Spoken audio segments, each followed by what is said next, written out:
Welcome and welcome back to my YouTube channel, guys. The Kissy Babe here. It's been a minute. It's been a minute. It's been a minute. It's been a minute.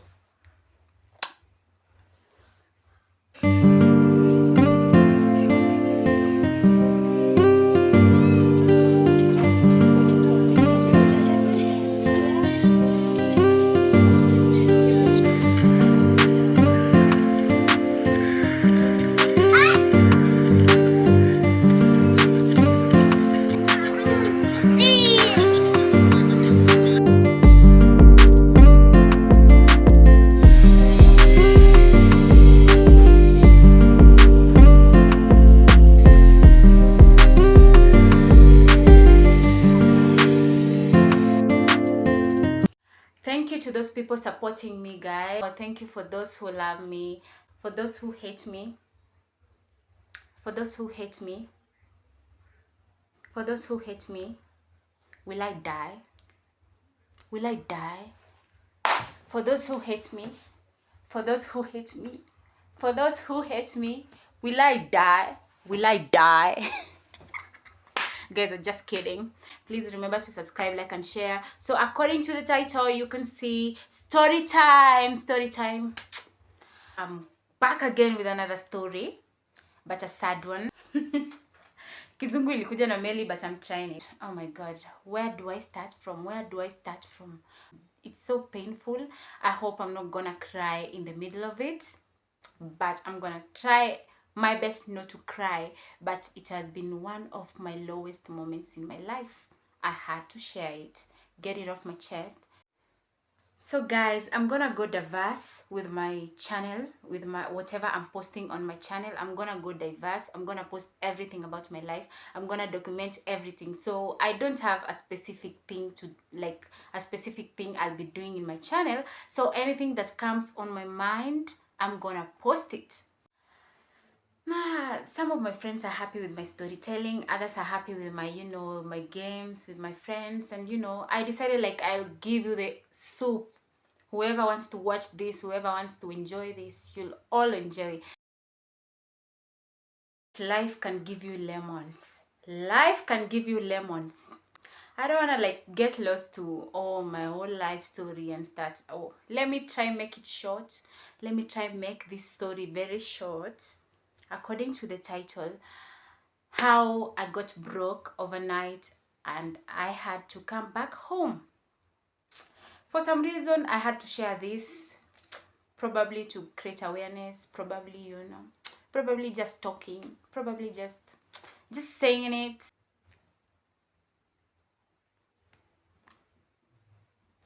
Guys, life can give you lemons. So here comes, this is my life.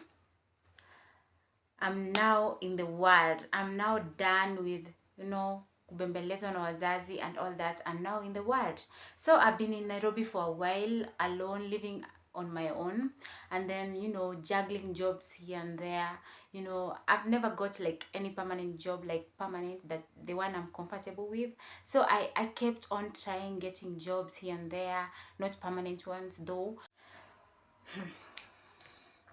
I remember I was alone in the house. I was seated, just thinking about how I want to survive in Nairobi, juggling jobs here and there as always, and just thinking about my life, and just thinking about the next step I want to take to keep surviving in Nairobi. So I'm having my little savings, all alone in the house, and trying to like plan ahead. I didn't have a job at the moment, so I was calling my friends. I've been getting jobs through my friends. I've been getting, but not permanent jobs, but I've been getting jobs through my friend. And then my friend calls me, and a friend of mine, a friend I value, calls me and is like, Nash, so ulisema huna kazi. There's a friend of mine who has called me just right now and wants a receptionist at Wilson Airport. And I'm like, at Wilson, ulijua watu Wilson lini? I'm like, at first I was like, it was really weird that someone will call from Wilson Airport. Wilson Airport is not just a small company, it's a big company, a big air company. So I was like, that's the first red flag. But I didn't really, want to get it in my head. I was desperate. I needed a job. I needed to survive. I needed to survive in Nairobi. So I'm like, okay, this is a friend I value. A friend I value. And ni beshte tu ule bombe hivi. And I was like, oh, anyway, she might have connection. I didn't know. So she calls me and tells me there's a friend of hers has a job, has a job vacancy. I don't know. There's a job vacancy at Wilson Airport. Are you ready? Are you ready to like do it? I was very desperate, and I'm like, okay, I'm very, very ready. And, tell him that I'm available. So the friend gives him my number. Now the guy calls me. Ata, he did not call me. The guy texted me on WhatsApp. It was, in fact, even texting is another red flag. I don't know. A big company like Wilson cannot, use messages, Someone will actually call you to inquire, yani to hear from you. I don't think it's, it was another red flag, but, I'm doubting it, but, I was desperate. Nilikuwa nataka kusurvive Nairobi. Liwe liwalo. This guy texted me on WhatsApp akaniambia, oh, we have a job vacancy at Wilson Airport. Sijui we need a receptionist and sijui nini. We pay them 40,000 a month. And this guy was like, enyewe nilikoniwa. Nairobi ni shamba la mawe. This guy tells me, hiyo job wanalipa 40,000 a month. So alikuwa anajaribu kuntrap somehow. A receptionist 40,000, yeah, it's Wilson. I wasn't doubting it anyway. So and I'm like, I'm so desperate, I want to survive Nairobi, and I say I'm available. So this guy was very, very slow. Unajua kuna zile job unapigiwa unaambiwa hurry up, sijui tuma hii pesa, sijui fanya nini, you need to go here and there. Yani mtu anakuharakisha in a way that unafeel hapana. I knew any job that asks for money, I knew it is a scam. 99% of jobs asking for money is a scam. I knew, I was very much aware, but this time I'm very desperate and I really want to survive. So, nikakubali, nikasema I'm available, and then later on this guy akaniambia, it's okay, send these documents and these documents. I was very much aware kuna documents unahitaji kwa jobs. Squeezy, sijui food handler certificate, ama sijui medical certificate, good conduct, all those things. He wrote down and sent it to me. So I was like, okay. So I went, I'm having my little savings, Kumbuka, I'm a survivor. Yani siati, I'm all alone. No support from my parents. I'm all alone in Nairobi. This guy akanyamaza for like 2 days, and then he told me to send the documents again. Sijui hakuwa ameona documents. I sent them again, and then he was like, these are not the documents you need for this job. These are not the documents. So remember, nishaenda nikatafuta medical certificate. I've used like 2,200 in making the medical certificate. Yeah, yani nimeenda hosi, nimepima magonjwa zote nini, nimetumia 2,200. And then pia the good conduct pay can chukua around 1050 plus money for transport and everything. Naendelea kutumia pesa for this job. I ended up using a lot of money to get this job. So this guy tells me, these are not the documents, sijui nini. But I have a friend of mine who works at City Hall in Nairobi. This guy will help you get the documents that we need at Wilson Airport. Sasa mimi niko like, okay, kama kuna mtu anaweza nisaidia, if these are not the documents, wacha basi. Akanipea number. I call this guy. I'm like, hello, the documents. And he was like, send me 2,100. So documents moja ni 1050. Remember, yani I know, I'm very much aware hiyo medical certificate inakuanga 1050, and then kuna hiyo good conduct pia 1050. So I was like, hawezi kuwa wananikon na wameniambia the exact cash juu I've had those documents before, ni vile zime expire. So I sent 2,100 again to this guy. And then this guy sends me the documents through WhatsApp, and I'm like, yani up to date. I don't know if those documents are original or fake. I don't know. Anyway, so this guy sends me the documents, and I send them back to this guy who is getting me a job. So I'm like, ndo hizo documents, ndo hizo ndo hizo hapo. I'm like, and then this guy says, ndo hizi. So akaniambia, this one, venye nimeangalia hizi documents zako, I'm very much sure you'll get a job. So another red flag hapo, someone ashaanza kuomba documents na hata hakujui, haja kuona. Yani at least if we would have met, yani at least anione, at least physically. This guy ananiambia yani he's sure nimepata job na hajaniona bado. Like yani I didn't see it coming, guys. I didn't see it. Once umeanza kuomba hizo vitu na hata mtu haja kuona, hujaitwa, kitu inafaa ikue, yani unafaa hata uitwe interview kwanza, upite ndio uanze kuombwa documents. But I was so stupid, I was so desperate at the moment, even though I was very much aware. Yani ni kama umekewa madawa. So this guy ananiambia niko sure utapata hii job. Sawa, wewe ngoja tutakukall. See, wakakaa for 2 days, 3 days, I get a message again, and this guy tells me so sisi tuko sure kabisa tunakupea hii kazi kabisa, this is now your position. Another red flag. But yani remember, it is my friend who connected me to this guy. Remember, it is my friend who I value, who I trust, who connected me to this. So that's why I really trusted this. I trusted them 100%. Let me say, not trusting them 100%. I trusted them, let me say 70% trusting them. So this guy ana reach out to me and ananiambia umeshapata position, but there's something else that you need to get at Wilson Airport. You need a passport. But I'm like, boy, like, I'm like, Wilson Airport in a deal mostly in a local planes, like za kwenda Mombasa, Nairobi, yani within Kenya. The one I know, in a deal na mostly za ku travel outside ni JKIA. So I'm like, why? And alafu akanambia ati you are going to be sijui a receptionist stroke secretariat, sijui naenda kuwakia sijui nani. Oh my god, I was stupid. I remember telling my friend about this story, My friend ako like, yani kusoma yote umesoma.